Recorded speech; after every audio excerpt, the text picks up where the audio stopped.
ఎప్పుడైనా అద్దంలో అంతరంగంలోకి తొంగి చూసుకున్నప్పుడు నేను ఇక్కడే ఎందుకు ఆగిపోయాను, ఇంతకంటే ఎదగలేనా, కానీ ఎలా ఎదగాలి, ఎలా మొదలు పెట్టాలి అని అనిపించిందా?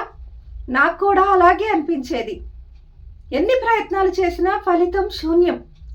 బయటికి నవ్వుతూ లోపల నలిగిపోతూ. కానీ ఒకరోజు ఎవరో రావాలి, ఏదో జరగాలి అని ఎదురు చూడటం మానేశా. చిన్న చిన్న అడుగులు వేయటం మొదలుపెట్టా.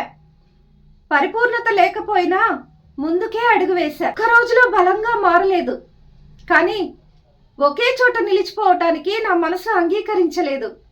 గమ్యం వైపే నా అడుగులు వేస్తూ వస్తున్నా. మీలో కూడా మార్పు రావాలి అని మీ అంతరంగం చెబుతున్నట్లయితే దాన్ని అణిచిపెట్టకండి. రండి, ఫాలో అవ్వండి. మీ జీవితాన్ని, శక్తిని, భవిష్యత్తుని మనం కలిసి నిర్మిద్దాం.